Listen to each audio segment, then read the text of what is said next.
Hello, Daisy Cakes. This is Daisy X Machina, the drag queen detective who investigates all things speculative in science fiction, fantasy, and horror. And this is a Get Ready With Me where I get into drag to film a video later today. And we have John. Good morning, John. That's just a little thing on it's a new thing on YouTube where the top commenter gets a little tag. I don't know what the XP means, but I just ignore it. Hey, Tim. Thank you for joining us. Lynette is here. And yeah, you get points every time you post.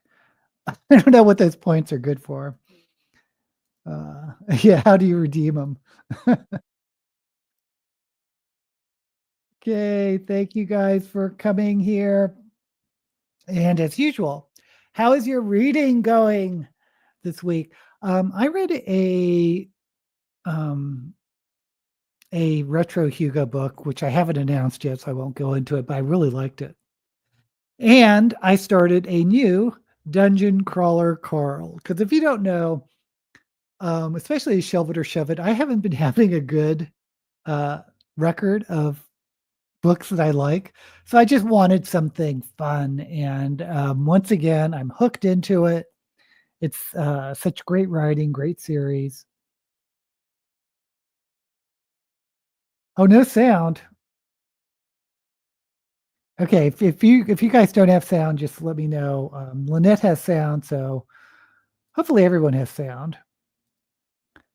Love the Moat and God's Eye by Pornell and Niven. I am loving Witchcraft for Wayward Girls. Going slow because I don't want it to end. Yeah, I like that book too. That was a good one that I picked for Shelve It or Shove It. But I think that was early in the year. But I did the last couple of books I've read for Shelve It or Shove It, like the Phoenix Pencil Company. I DNF'd it and I got over 50%. I kept pushing myself because it was a Shelve It or Shove It book. And I got over 50. I think I was like 60% into it. I'm like, I'm just not interested in this. I just am not engaging with the character. One of the storylines was a romance, lesbian romance, and I wasn't interested in it because I'm not into romance. I don't mind romance as like a subplot. No problem with that. But when the main plot is a romance, I've found for me, and I've just discovered this like since I've been doing YouTube, I'm not into romance, even if it's like a gay or lesbian or whatever romance. I just don't pick up on the plot points. They just don't hit me, and it feels like nothing's happening. So anyway, finished Bone Chess, in which the Anglo-Saxons, kings of Wessex in later England. Huh. Yeah, I love. Yeah, thank you, John. I'm not a big Paul Anderson fan, so I'm not sure I'm the right person to do Paul Anderson, but maybe I just haven't read the right thing by him. I know I've read a few things back in the 70s or 80s, but he was never like my go-to author, like Anne McCaffrey. Oh, The Golden Fleece by Robert Graves. Picked it from the library this morning. All right. You did The White Goddess. I think you're right, John. And of course, I Claudius. The Cautious Traveler's Guide to Wasteland. I was going to say the title sounds familiar. I've noticed a lot of titles like that. There's like a title trend. Sometimes there's cover trends, but I like that whimsical sort of title. Okay, so I was going to do.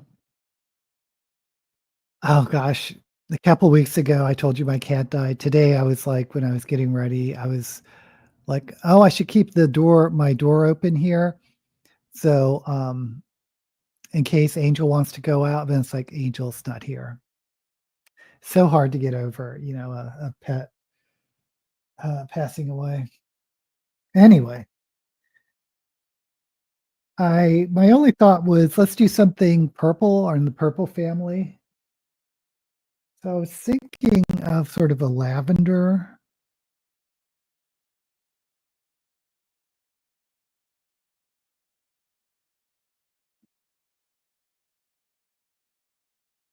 The problem is I don't have a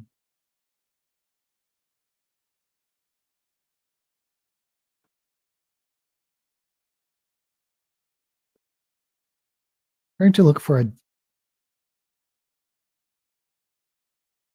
okay, no for that.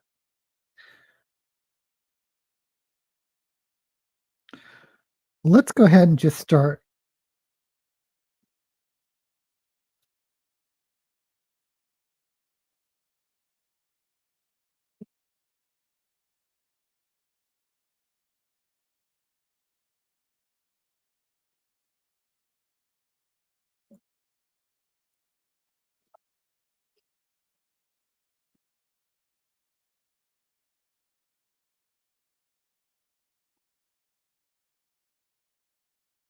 Okay, sorry, I'm just trying to pick out a color.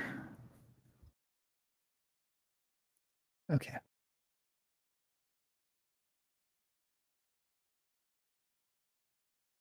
DK Moon's here. Yay.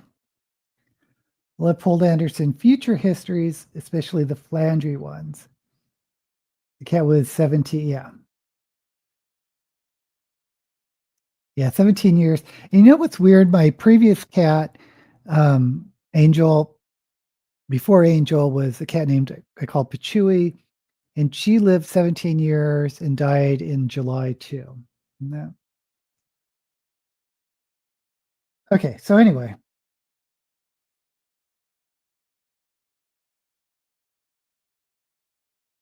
actually, I'm going to start.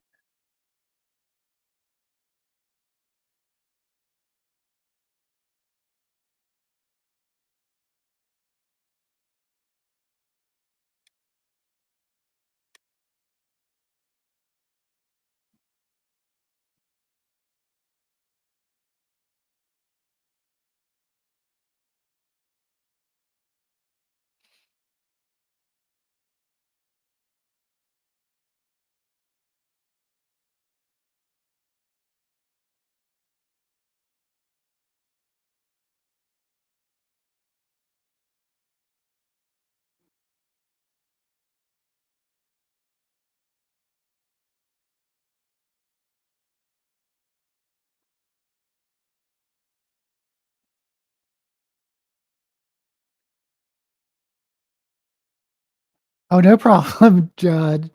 I'm sure you needed the sleep.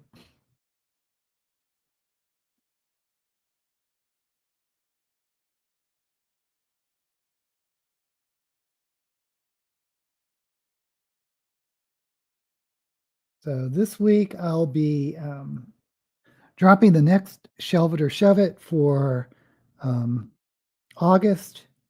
And then today I'm going to be filming Shelve It or Shove It for September. I can't believe how fast this year is going.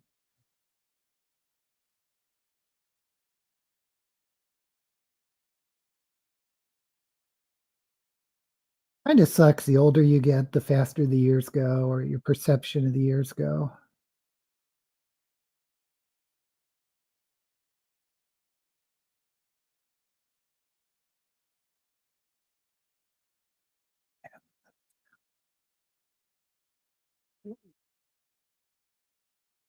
We were hitting near 90 degrees, even at the 13. Where do you live, John? Or what area do you live? Oh, for Scott.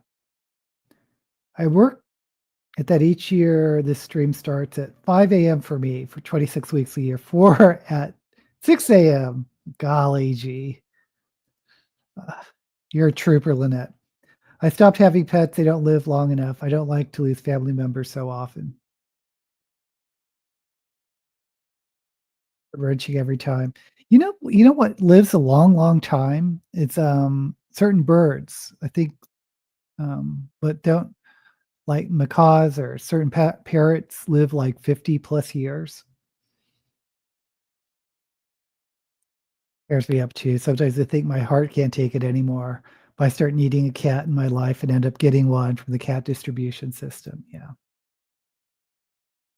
Oh, you're on the slopes of Halikala, or I don't know how to pronounce that, but uh, love Hawaii.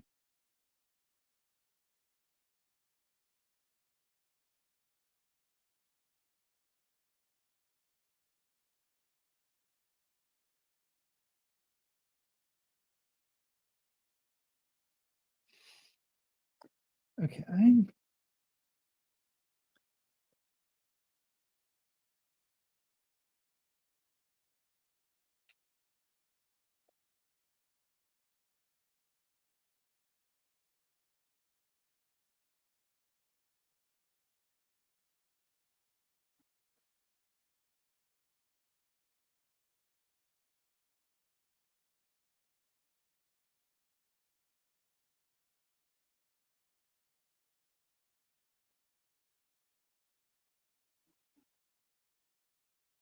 Well, it is the shade I want, but to darken it, I think I'm gonna need to go into like a really dark purple.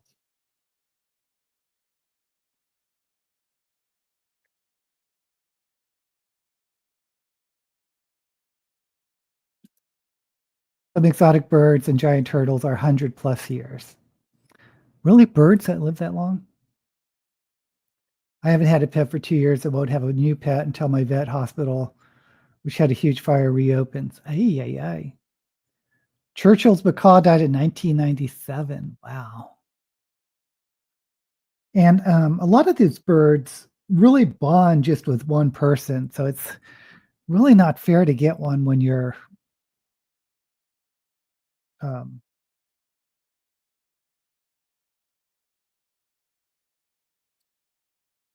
I guess, over 30.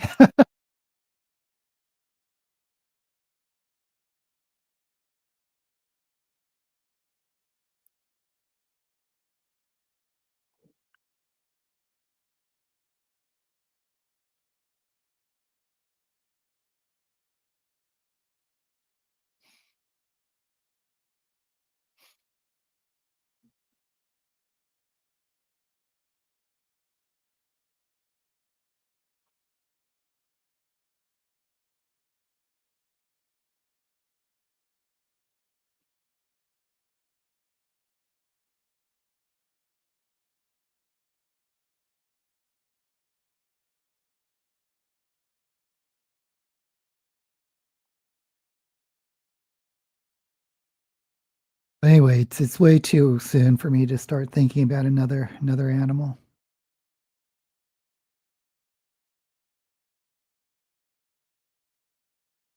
Yeah, I like that.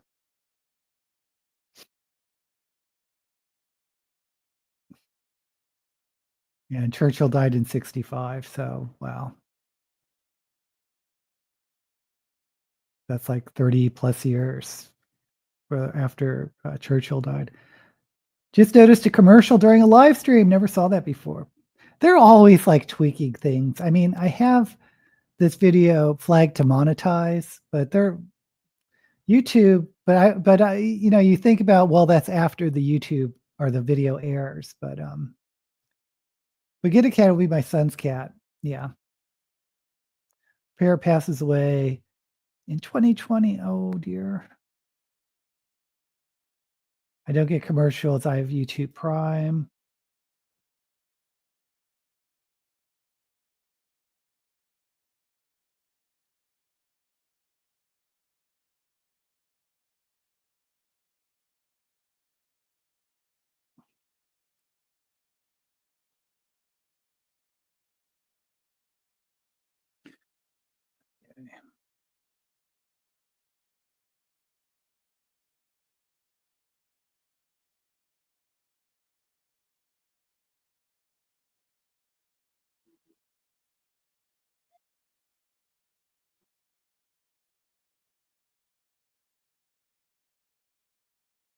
Basically, just really packing in this dark purple. I don't know why I'm explaining my makeup to you guys.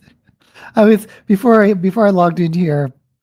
When I was putting on my bass, I was watching Wilma Finger do. She had a live stream where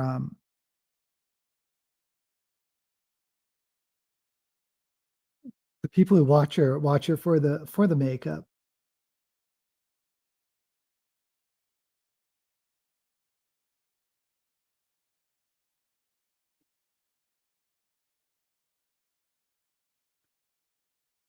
YouTube changes so much stuff over time, almost never does. No, Frank. Yeah, where is Frank? He wasn't here last week either. Yeah, hope he's okay.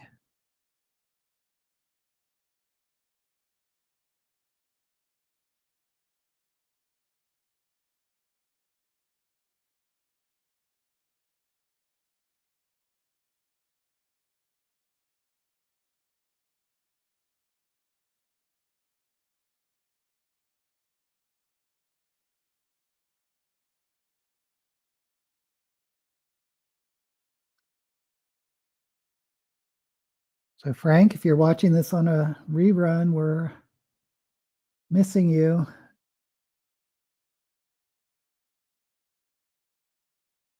I need one more transition color.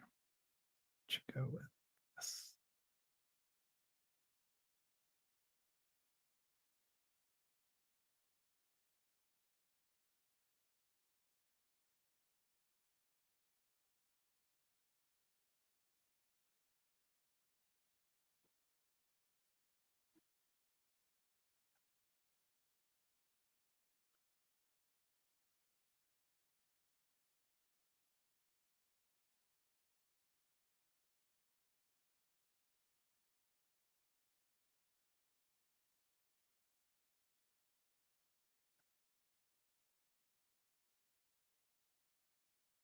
This is the only makeup stream that I watch. Obviously, here for the book theme. Yeah, I think most people are here for the books, not the makeup. Uh, no bad weather conditions in this part of the U.S. Bought myself the Stone Door by Leonora Carrington as a present for Christmas. Oh, Christmas in July.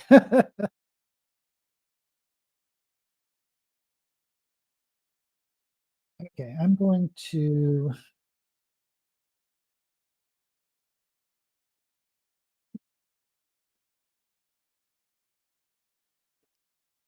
do a little tiny bit of black.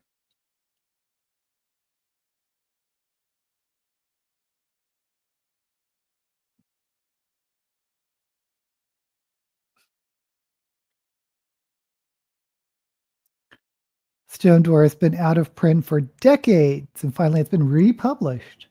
I don't even know what that is. Stone Door.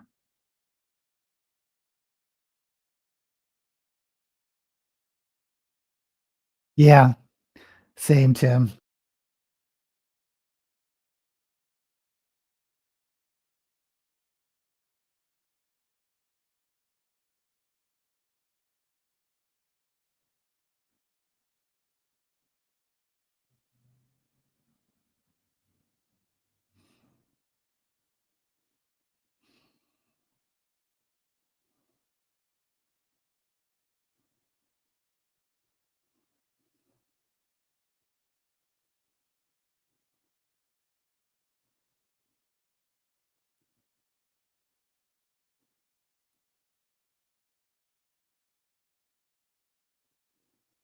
Has anyone ever read any Mary Robinette Kowell? Kowell or something?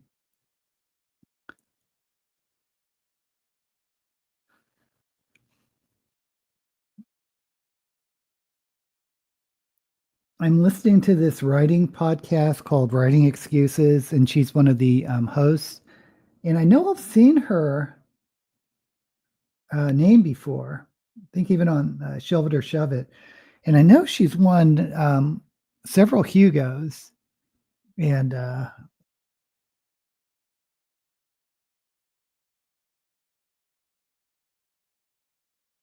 she does a lot of short stories, but I don't recall ever actually reading her. And I'm kind of curious.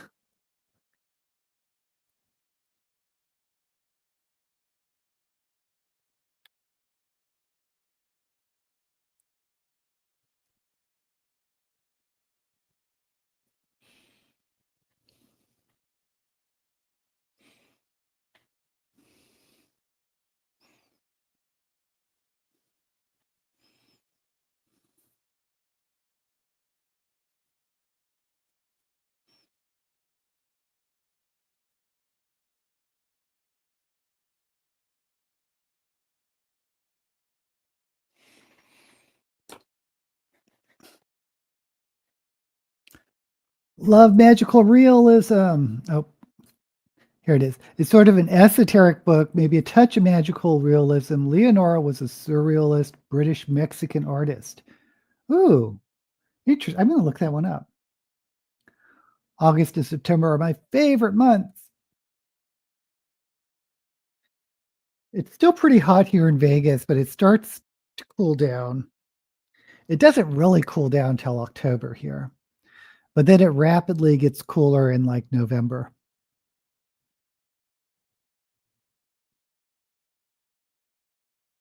Okay, I'm going to sketch out my eyeliner.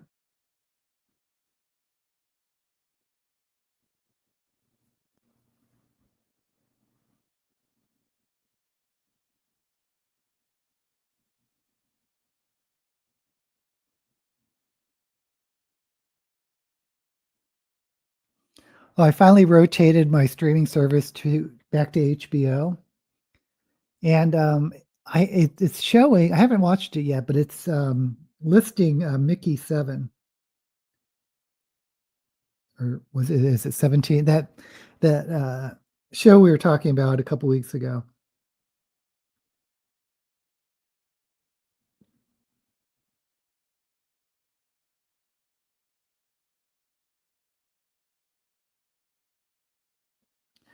So I am curious about that too.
Okay.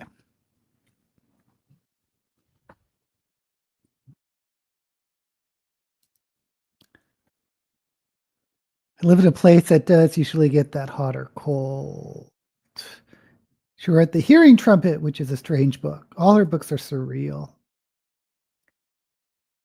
Um, well, I don't, it's an interesting question. I don't go to the strips. I'm not really involved in the tourist um, trap that's Vegas. It's like uh, several miles away from me. But I hear the local news reports that the tourism has been dropping off noticeably. Um, and there's reports that it hasn't been great for Vegas, which is uh, kind of sad. But with I'm sure part of it, or maybe a lot of it, has to do with other countries no longer um, looking at the United States for their vacations, because of all the tariffs and whatnot, and world reputation that has us in the gutter. So, not surprising.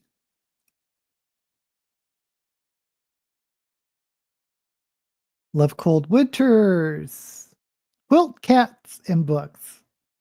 Yeah, I'm not crazy about cold winters because I mean, I like staying indoors, but eventually you have to go out for like food. Or when I used to work, I'd have to travel to the city. But I like the idea of quilt cats and books. I'm not sure I will like the stone doors as touches of astrology. I was really into astrology when I was younger. I need to get Netflix soon for Sandman season 2, trying to wait until I have time to watch it. Yeah, the first half of the season 2 has been released, and I think the second half is coming out. And it's kind of weird for me because I'm Sandman's my favorite comic. And but of course with all this with Neil Gaiman, I'm not really I know I'm probably not going to get anything new for him. So as I'm watching the this last season, this final season of Sandman, I'm going through a little bit of mourning because I'm like, well, this is it. This will be my last hurrah for one of my favorite, comic strip characters, Sandman, and Gaiman was up there as one of my favorite writers, and this is it.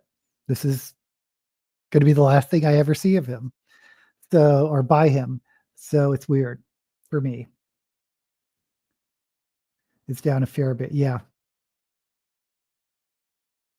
I wish it would impact like the price. One of the reasons why I don't go to the strip is because it's so darn expensive. So why not lower the prices in their restaurants and whatnot, or their shows, to have the locals like myself, be more inclined to go see a show and a dinner or something. I like winters with snow, not perpetual rain or weeks of clinging hoar, which was usual for the east coast of Scotland. Yeah. You know what I hated? Because I used to live in Maryland, John, was when it would like come down, then ice up, and then snow would fall on it. And then you'd have to like scrape it off the windows of your cars. That sucked. I like visiting snow. I don't like having to dig. Yeah, exactly. Having a car in the snow. My son was talking about going to the San Diego convention with friends, but they have dropped the idea now. There's no bad weather, only bad clothes. Oh my God, I love that, Tim. What do you think of the Orville Society that was based? I don't know anything about the Orville Society. I adored American Gods, read it twice. It was a miniseries, but never finished. Guy was one of my favorite authors as well, but I gave all my books away. Too many series are stopped before they end naturally.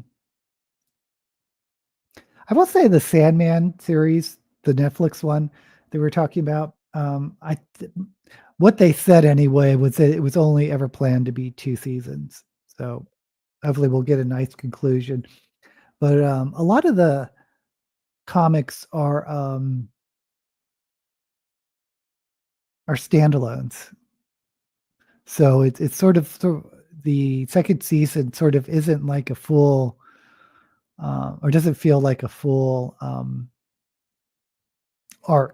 story arc.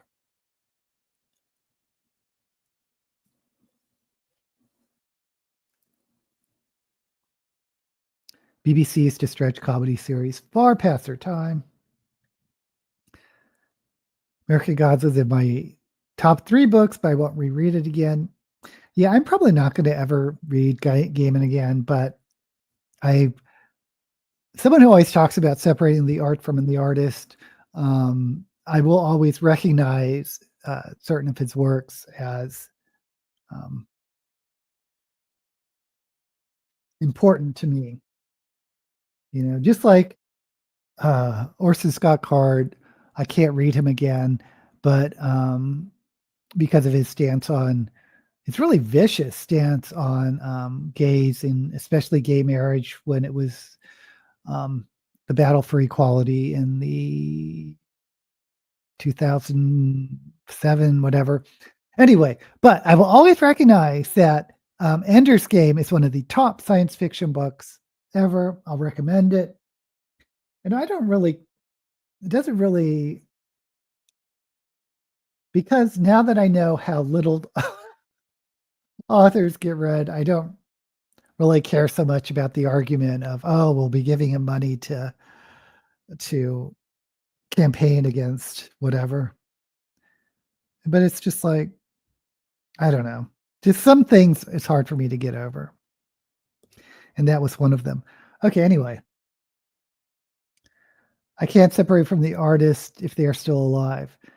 Yeah, the that, but also Marion Zimmer Bradley. I don't think I can read her. I mean, she died, but the stuff was so horrific.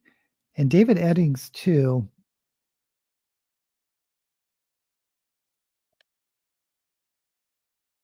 Trying to think of, because he was never my like favorite author.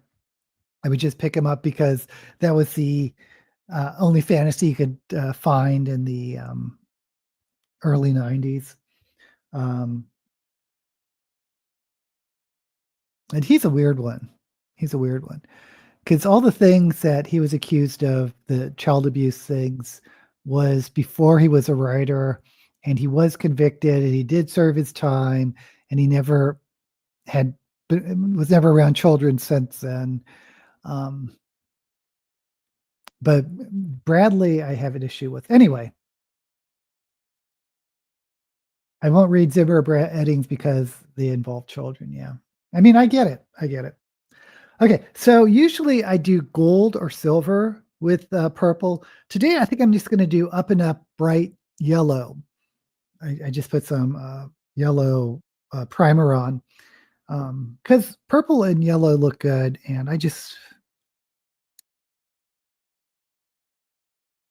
thought bright yellow. I loved Rodney Matthews' interpretations of Elric and other. What are we talking about here? Because Michael Moorcock, he's still around, isn't he? And I don't know Rodney Matthews' interpretations. I can usually separate if they are still alive because I think they will have a chance to change their outlook. People can change. Well, yeah. I was thinking of course, J.K. Rowling, who has really become an anti-trans advocate.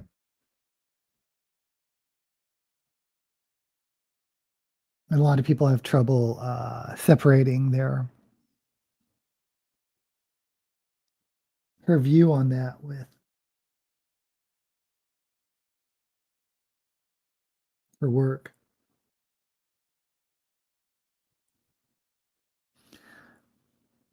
And I don't think she even gives people any choice. Because correct me if I'm wrong, I think Rowling actually said, well, if you like my books and you like my position on trans people, then what are you going to do with that? I don't know.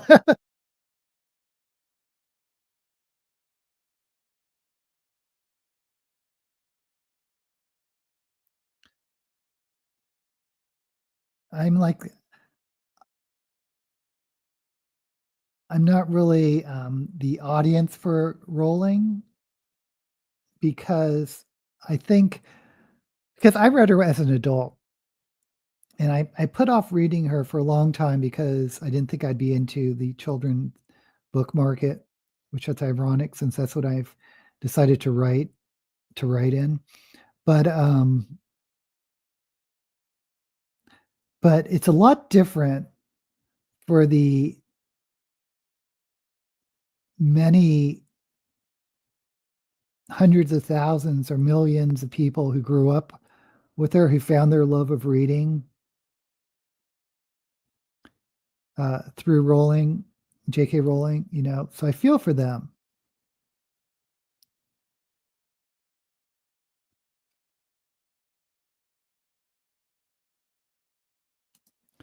I detest J.K. Rowling. I'll say that Graham Lineman is even more anti-trans.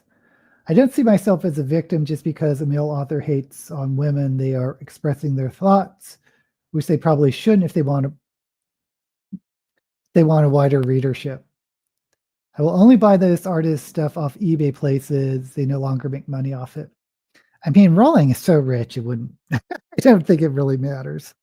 You could not earn another dime and have a empire.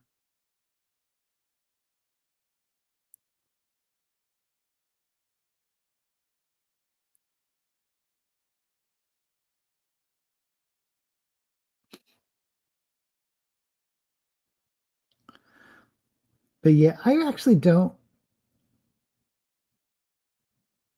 well, I say this without really having an example, but I don't think I it matters to me what their personal views are if they are, not aligned exactly with mine.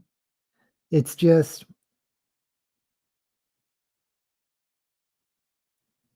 I would prefer not to know,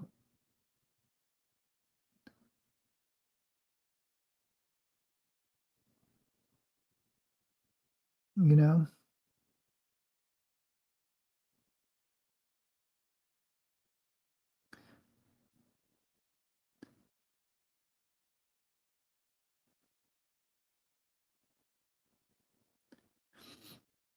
They want a wide readership, why advertise how some of these viewpoints.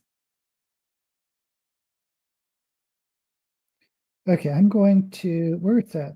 I thought I had a bright yellow. Yeah,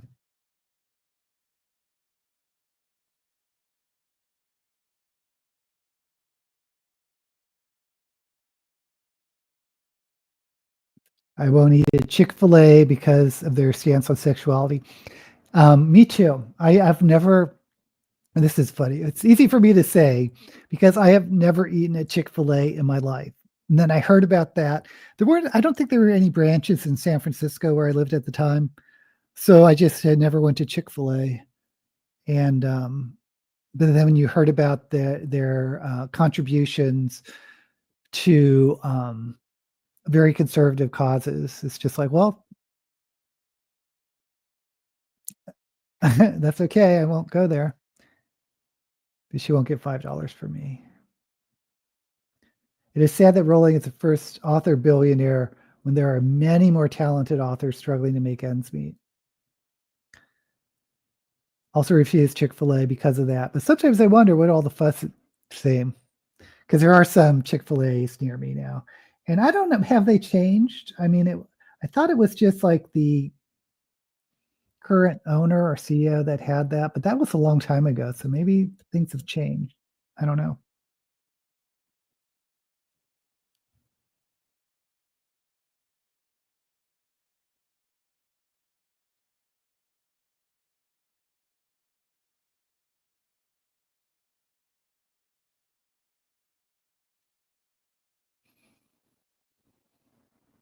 Yep.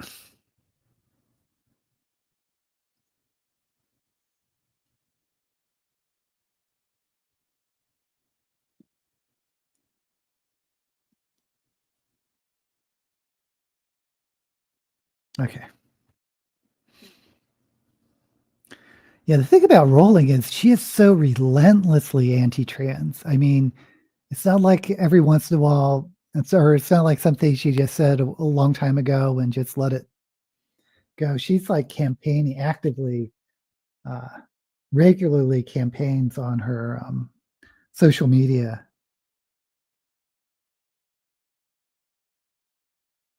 Okay.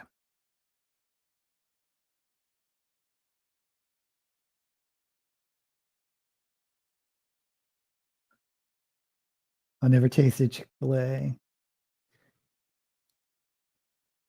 If only had McDonald's once, decided my local fish and chip stop made much better hamburgers. I never went to McDonald's again.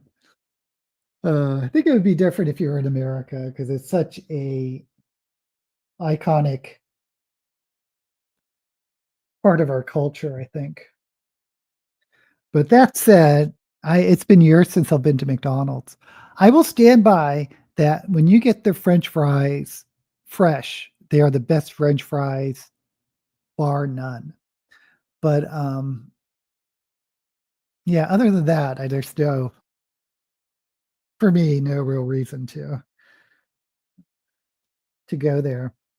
And the last time we went there, and again, it was a couple years ago, we were on a road trip from Vegas to LA and just stopped to, get something to eat. And I think I just got a large fry.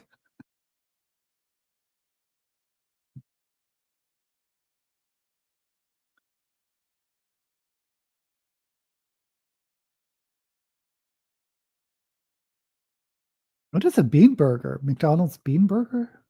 I never saw that. Had to stop at McDonald's. Every time I ate there, I get tummy problems. Roland came out to get asexuals. That's not a surprise. I love McD, but I only go a couple times a year. It gotten too expensive. That's the other thing. And this is just a thing about being old. But I'm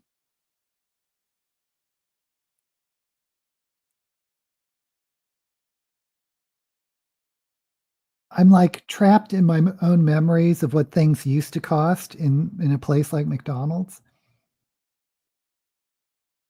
Because to me, fast food is equivalent to cheap food. And I know when I used to go to McDonald's when I was working downtown in San Francisco up through, late 90s, I would go much more often, like maybe once a week. Um, no, that's probably a lie, but maybe like at least once a month. Um, but I would expect my meal deal to be like $6 at the most. And now seeing that I just can't comprehend paying over $10 for fast food. But I think I'm in the minority for that. Okay, this is not working. I'm going to have to. I was going to try to blend the yellow with the purple, and they're just not blending. So I'm just going to have to use orange, I think.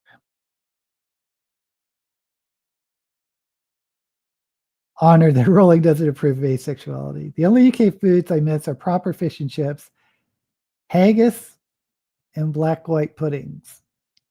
Never had haggis. But there is something in the my stepmother was Pennsylvania Dutch, and I think this is an East Coast thing. And this was in Maryland, but Pennsylvania Dutch is Pennsylvania. But I haven't seen it anywhere else. But it's something called scrapple, which I wonder if it's similar to haggis. And well, I didn't really like scrapple, but you would like have it. You would cut it like a loaf, and the only thing I would do is I like cover it with maple syrup. But it's like fried, like with fried eggs.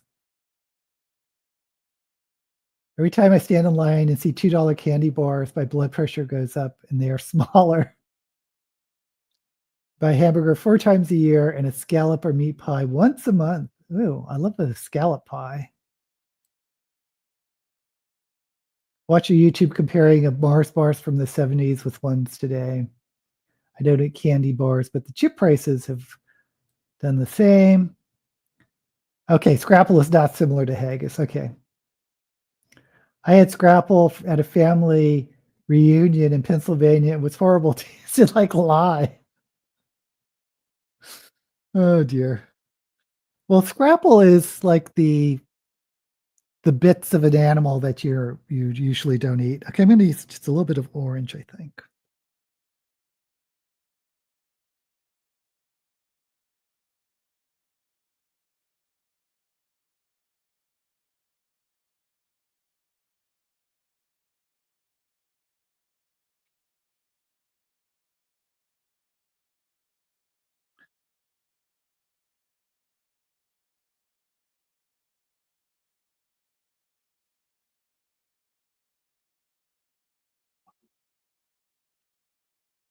Yeah, if you ever find yourself having to eat scrapple again, um, the trick is syrup.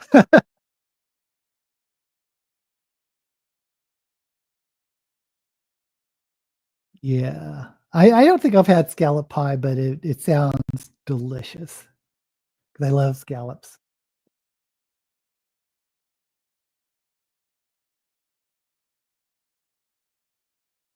Are scallops cheap in Tasmania?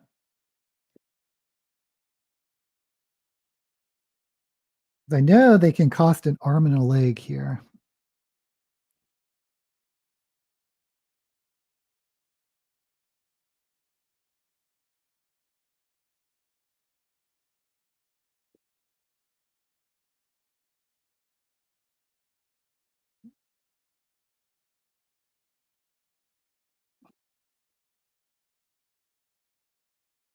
Oh, I know.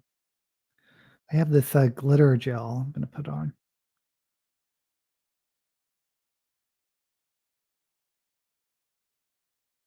Some tourists travel around Tasmania buying scallop pies and comparing them.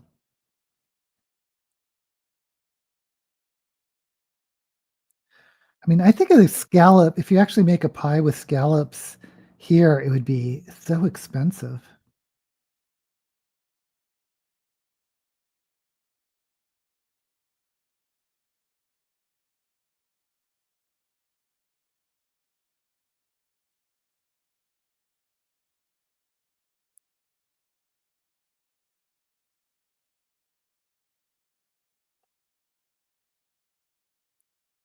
Yeah, this is one of those things where I don't think you can tell I have anything on.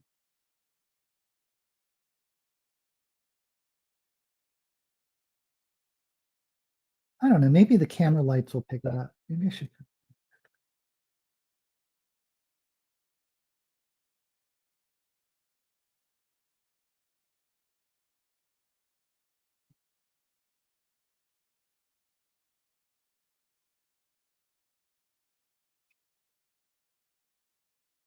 Yeah, you can't see it on the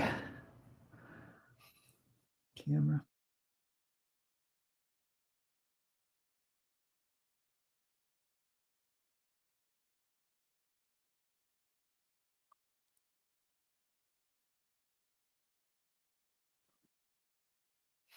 Okay.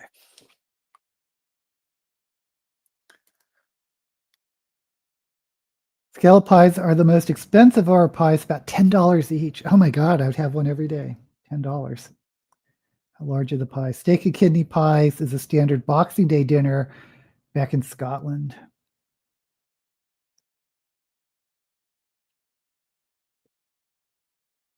Okay, I think I'm done with my eyes except to the.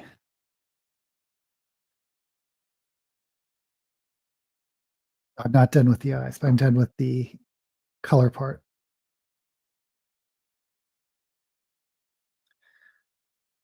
Size of a regular Australian meat pie. No, that doesn't help.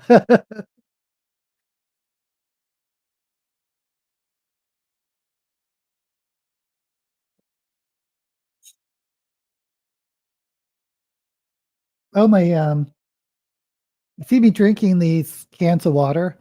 Well, I have a little refrigerator. I'm upstairs in my bedroom or my office, but it's a little refrigerator that holds like 6 cans that cost, $40. I mean, it's really a cheap refrigerator.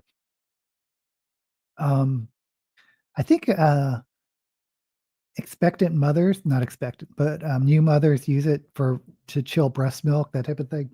But anyway, um,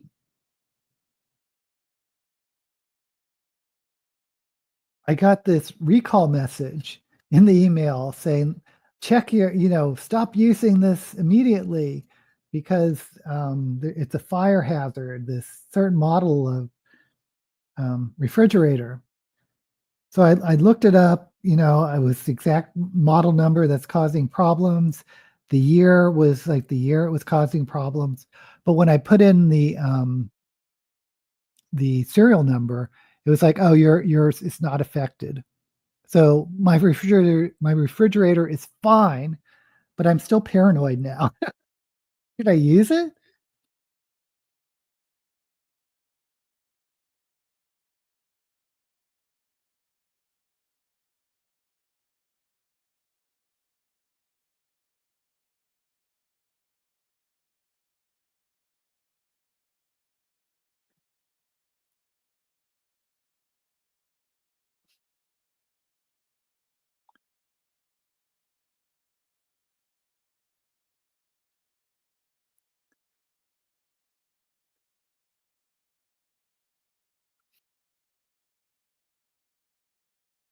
One of the reasons why I got it because it says, like it looks, like, very retro, but it has the word Frigidaire, and I'm like, "Oh, I know that. I recognize that."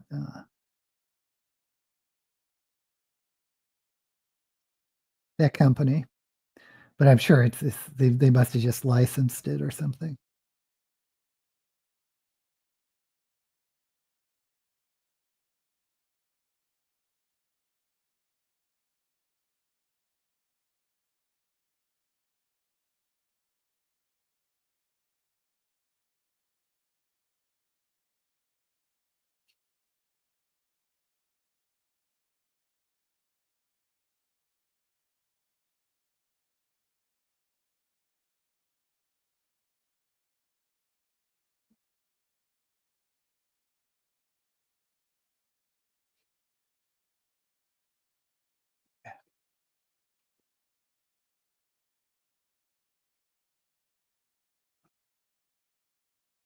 $10 Aussie is $6.80. That is so cheap.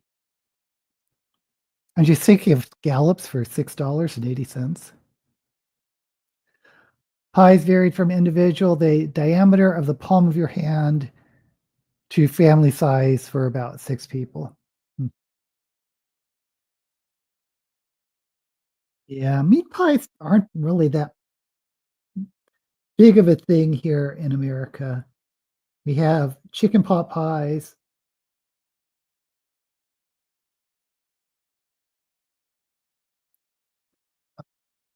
That's about it.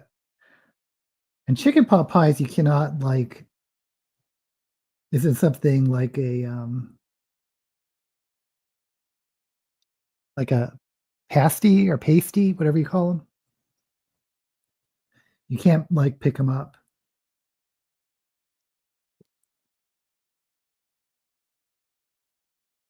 There's actually a place here in Vegas where that has, English style pasties, and there's, like, a whole range of, fillings you could get. It's really pretty good,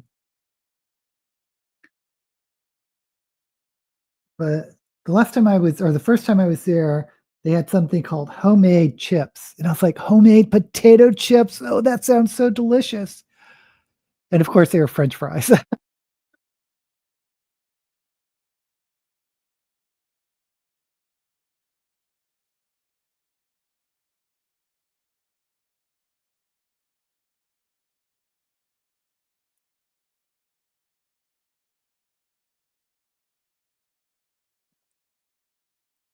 Yeah, I really thought they were gonna be, like, homemade, kettle chips that I've had before at places, but,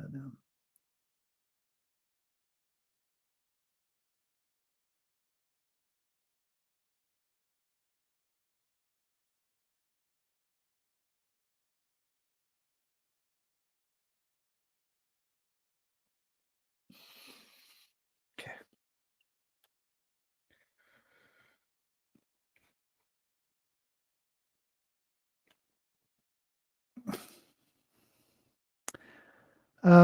Like beef and mushroom pies. I think it's just like a regular old mushroom and cheese pie. Yeah, then they're the sweet pies. That's what I usually think of. Someone says pie, I don't think savory. Love chicken pot pies. KFC had some good pot pies for a while. I don't recall that.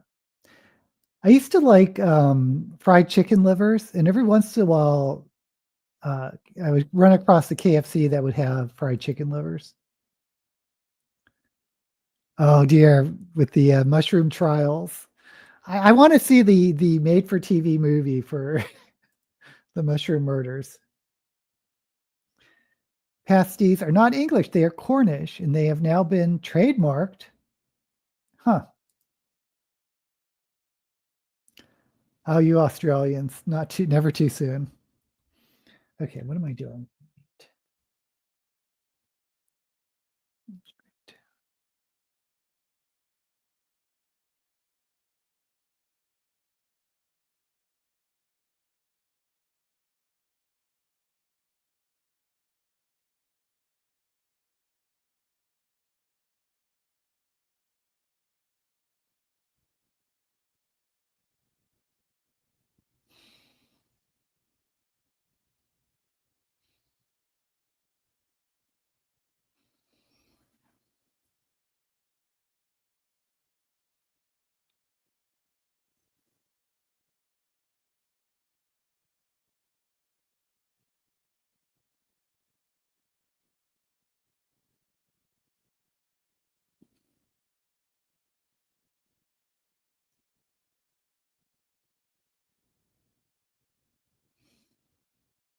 Okay.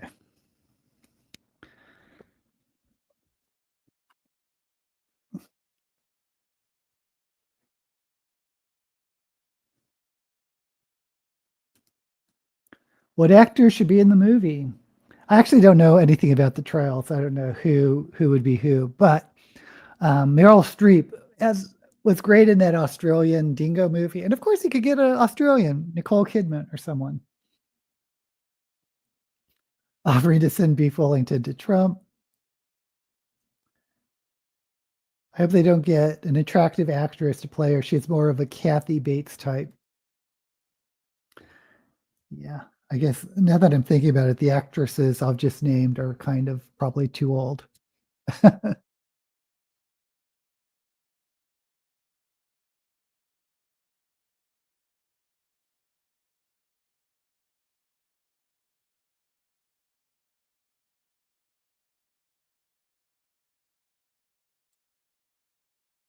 Finish the second Feist Wertz book, Servant of the Empire.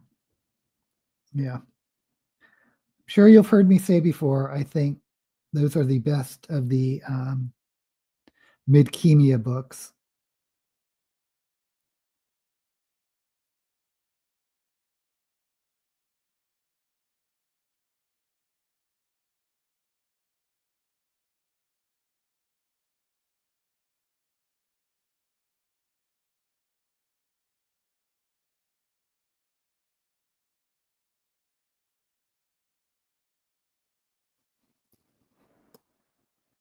Oh, I should have brushed this off.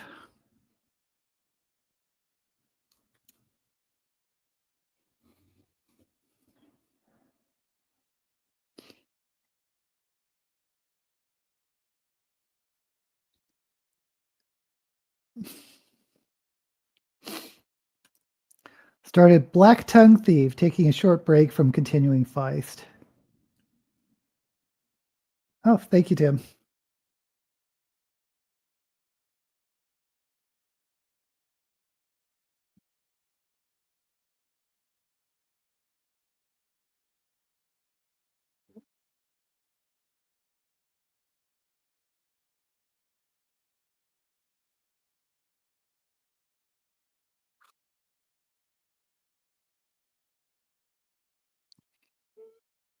Okay.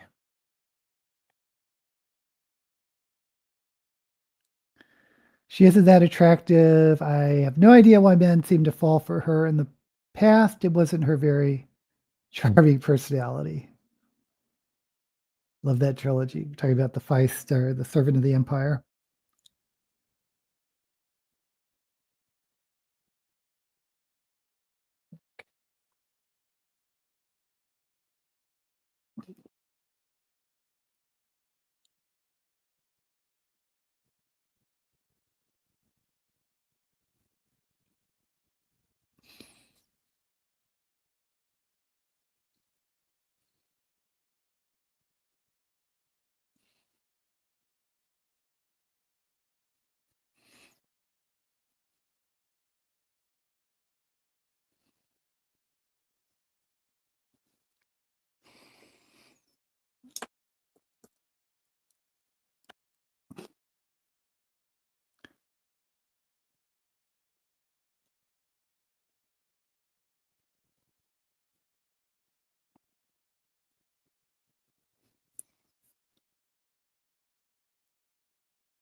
One interesting thing about Nicole Kidman, I don't recall ever seeing her in a movie where she uses her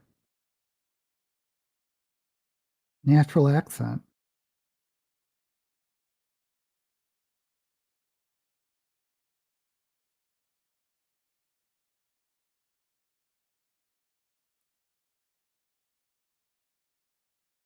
Okay.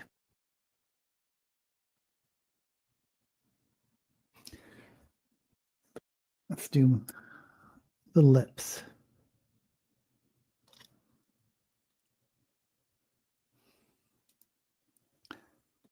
I like magic. Other Feist books have more magic than the Wirtz books, good otherwise. Americans get so many big murder trials compared to Australia.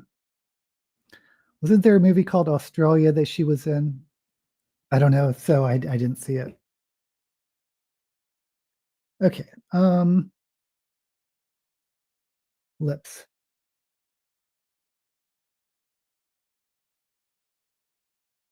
I'm just going to do red lips.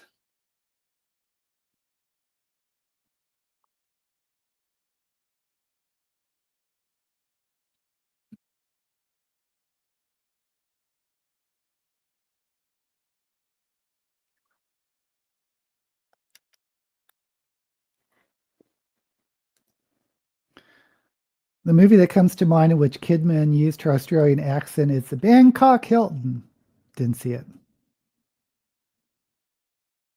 Faramir from Lord of the Rings.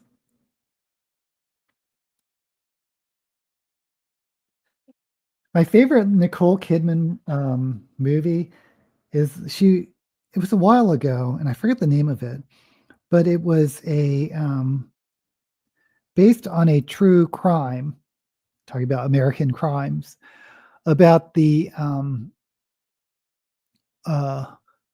this woman who became a weatherman at a local channel and had her husband killed by seducing high school boys. And it sounds bad now that I'm saying it out loud, but the movie was actually quite funny.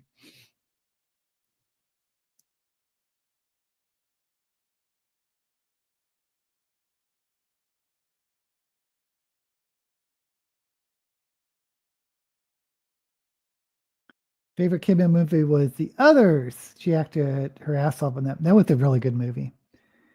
It's about the Australian movie who was executed for drug smuggling. Huh. Kidman looked. Oh, let's not talk about Bewitched. I so disappointed in that.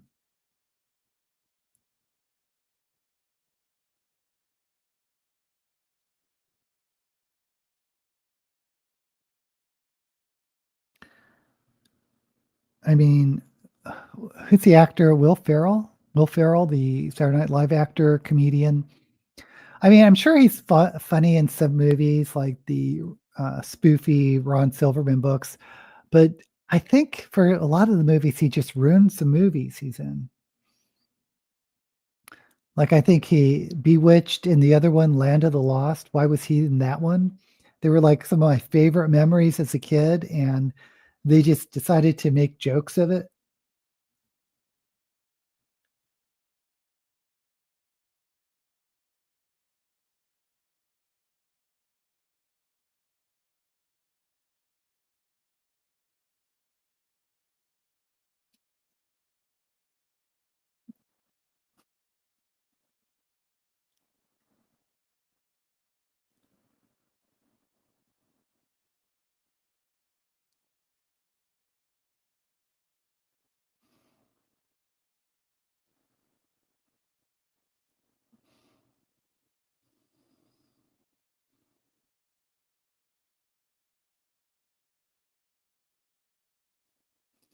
I think Bewitched and Land of the Lost could have been so amazing if they would have just played a little bit straight. Well, a little bit dramatic.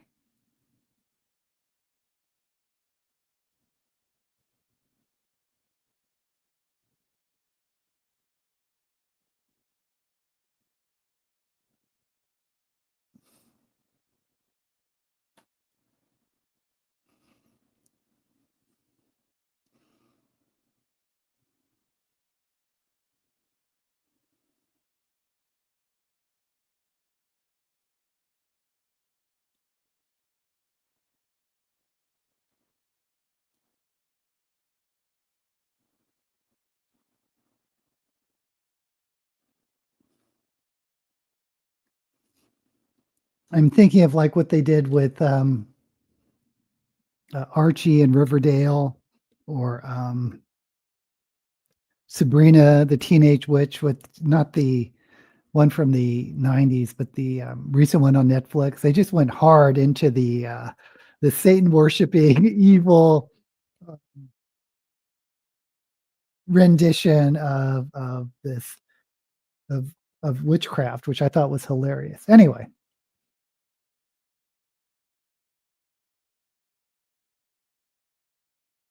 not a Kidman fan. Liked Land of the Lost. Prefer Kate Blanchett. I like Kate Blanchett a lot.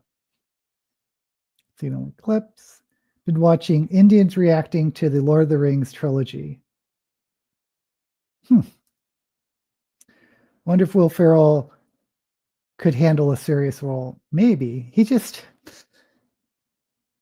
he could just suppress his ham, when he just hams it up too much. Like Robin Williams was that type of actor as well, but he could draw it back when the role called for it. It's going to reach up. And maybe Will Ferrell has done that, but I just don't recall seeing it.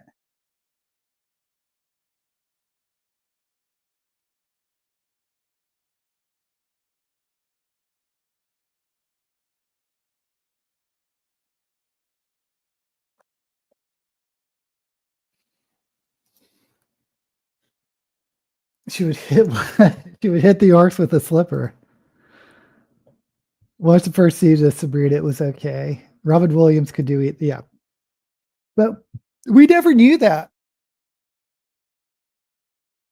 At the start of his career, if you saw him in Mork and Mindy and a couple of his early movies, you couldn't imagine him being a serious actor until he was.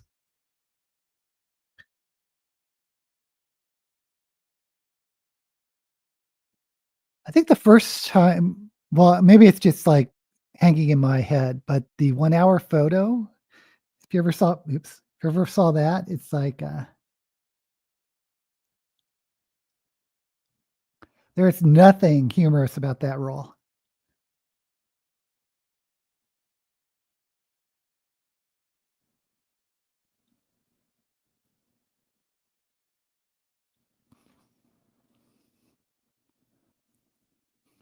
The other thing is, I wonder if Will Ferrell even has a desire to be serious at all.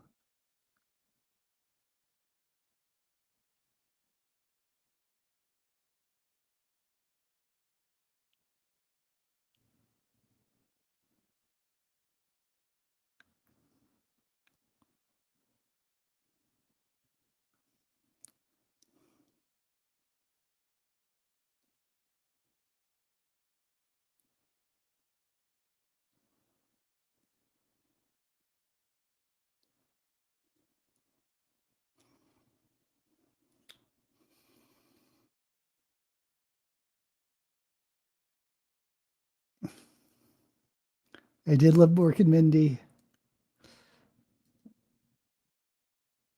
Is that for Sabrina? I like Robin Williams in more serious roles. I'm not into comedy movies that much. Do you not think he could carry it? I assume you're talking about Will Ferrell.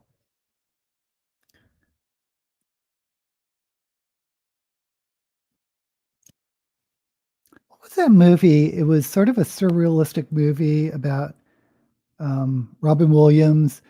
His wife was a schizophrenic or something and took her own life, and then he went into the afterlife to find her.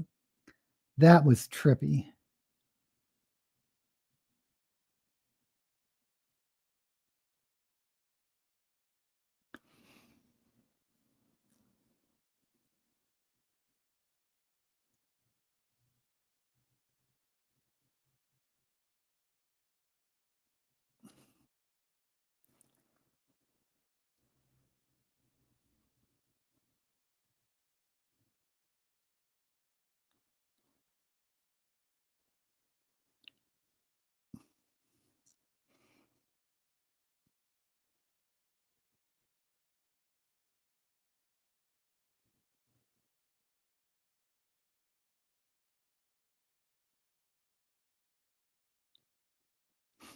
Of course, I lived in San Francisco during Robin Williams, like during the 90s, during his heyday, and he was really well respected as in the city.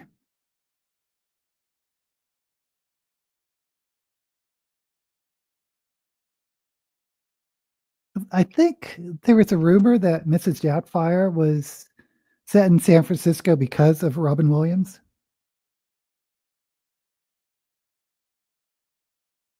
Okay.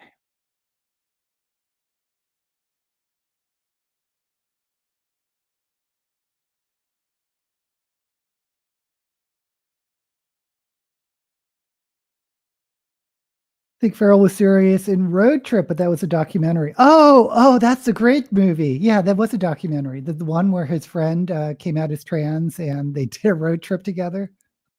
Yeah, that's on Netflix. I wouldn't really call that a dramatic acting role.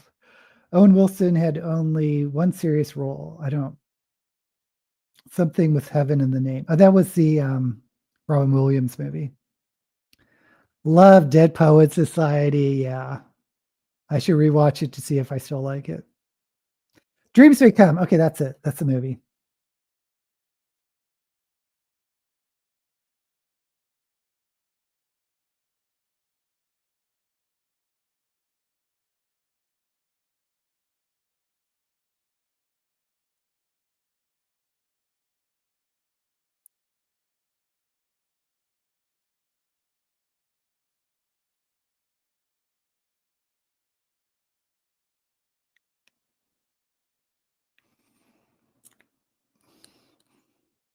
I'm gonna put a little bit.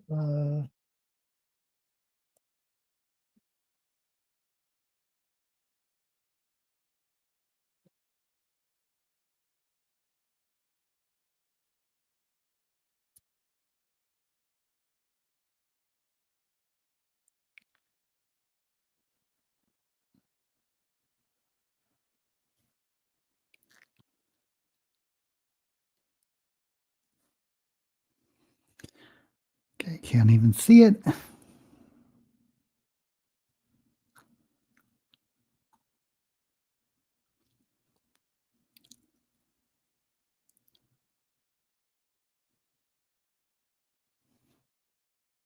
Okay, there we go.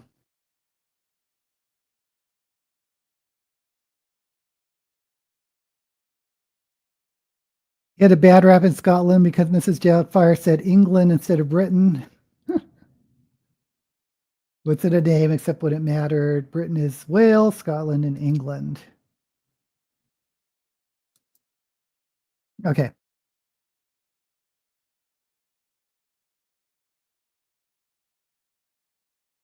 eyelashes.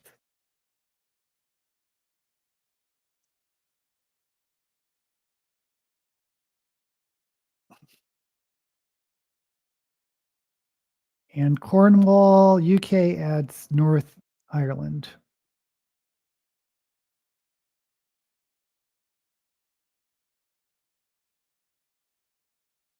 Yeah, I wouldn't blame Robin Williams for that. I'd just blame the writers for Mrs. Doubtfire for not doing the research because as an American, I don't know.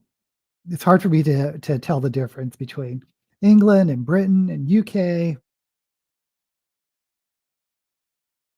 Actually, these are little. I'm going to go to new ones. A little rough.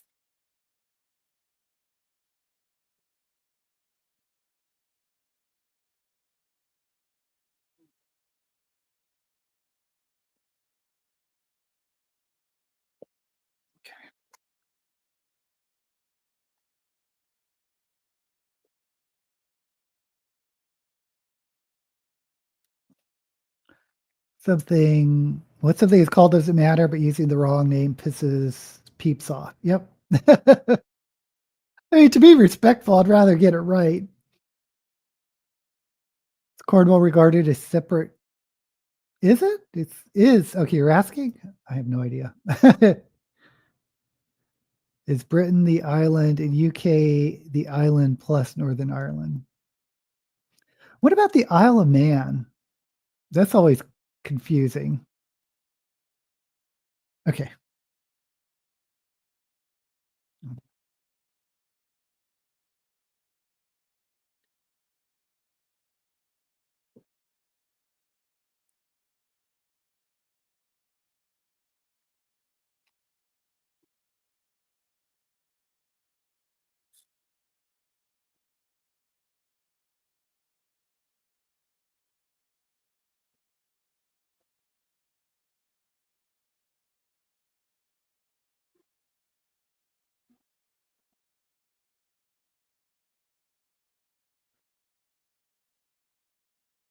The Isle Man or Island of Man is UK, but not Britain. Okay. It's a protectorate, but not part of the UK. And the Channel Islands, are they separate or part of the UK?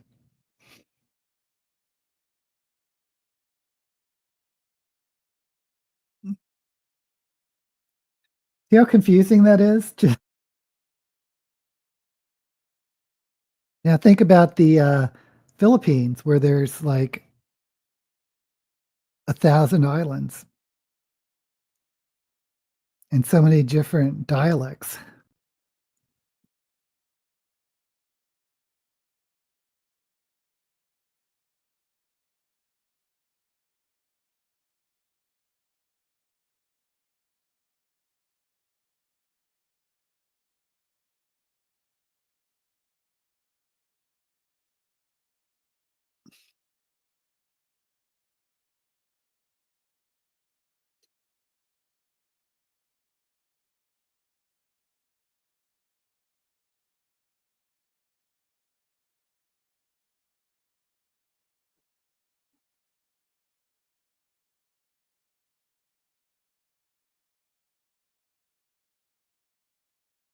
A lot of people think Tagalog is the only uh, other language in the Philippines, but there's a lot of different dialects.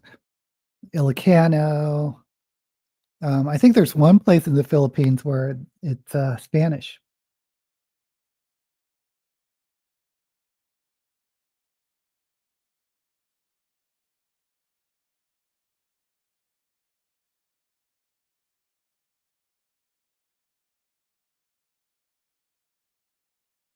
If you don't know, the Philippines was a Spanish colony named after King Philip. Okay.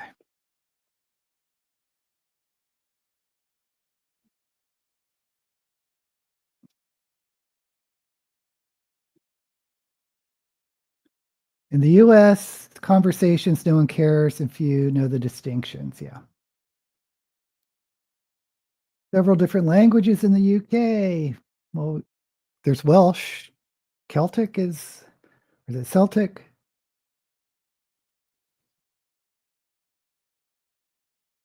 It would be the same as any of the British and English saying the US and Texas are the same thing. I'm in Texas. I could also say that I'm in the US. Once taught me how to say I love you in Tagalog.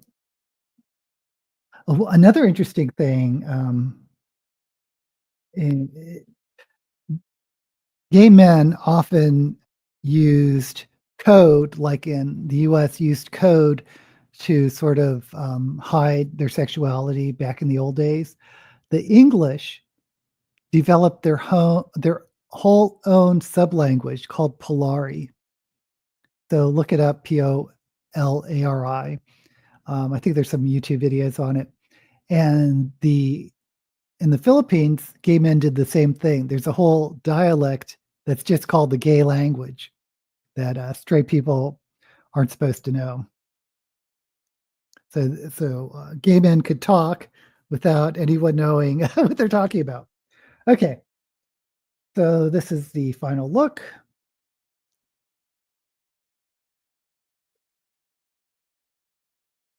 A lot of languages: Cornish, Welsh, Cumbrian,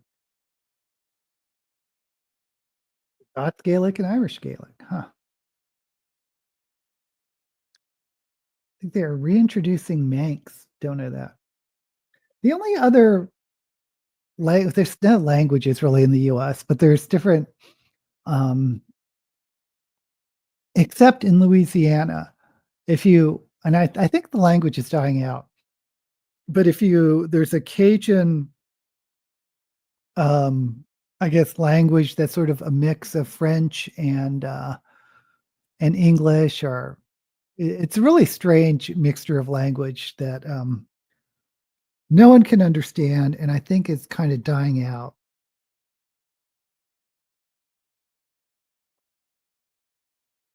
They look strange.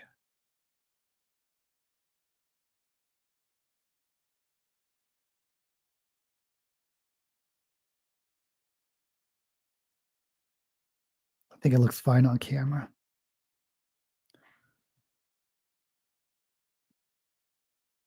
The strangest accent, in my opinion, is the Baltimore accent, which no one knows about. Um, but I lived in Maryland. My stepmother's brother married a native Baltimorean, and her name was Aunt Dolores. Aunt Dolores had a thick Baltimore accent, and so did her mother. And I didn't really realize growing up that I just thought they sounded weird. But until I saw a John Waters film, and if you ever see Edith, there's a lot of people in John Waters movies that have Baltimore accents or Baltimore accents. And, but there's this one actress, Edith Massey. She's like a really big woman with usually a small supporting role who's hilarious in some of his older movies. She sounded exactly like Aunt Dolores and her mother. It's funny.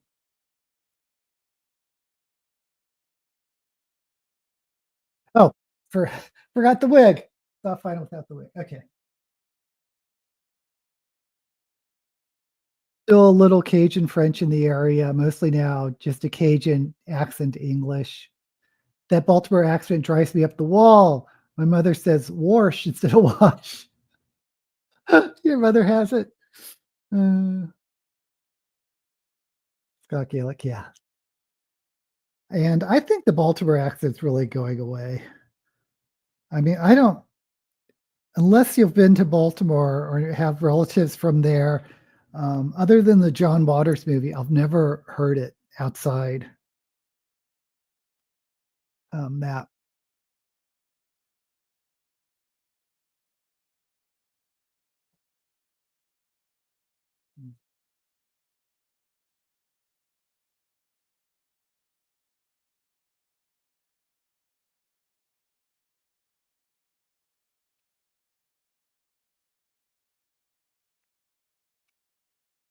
It's not like a Boston accent or New York accent where they've been popularized in so many places, mostly because there are so many more people that speak it than Baltimore. Yep. Okay, this is the wig I grabbed.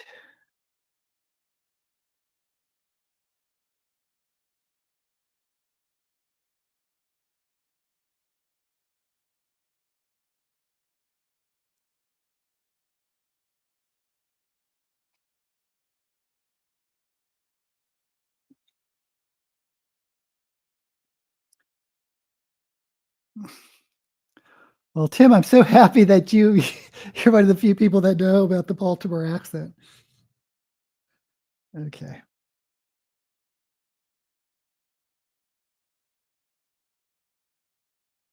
grab some gloves.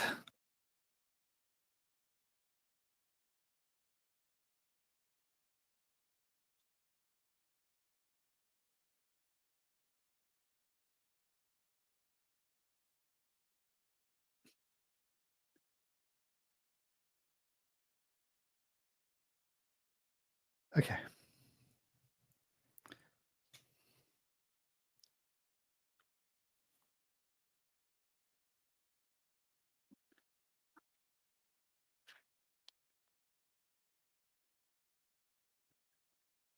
Lynette has a general Australian accent.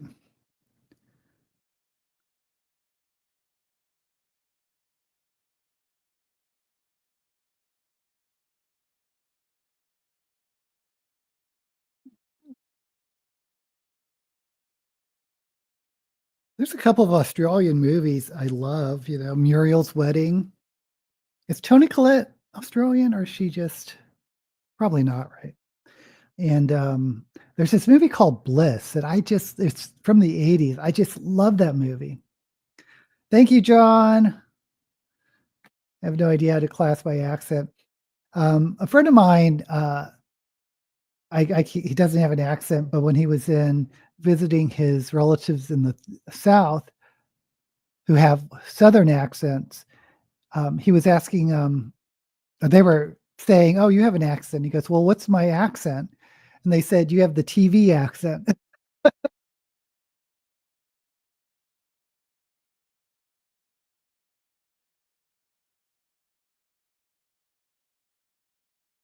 Love Muriel's Wedding. Mad Max, right? The original one was definitely Australian. Sister-in-law was in Muriel's Wedding. She played the security guard. Oh, that is so cool. Okay, guys. So this is my final look. It's purple and a yellow eye. I feel like these lashes are wonky, but I can't decide if it's wonky enough that I should change it. No, I think they're okay.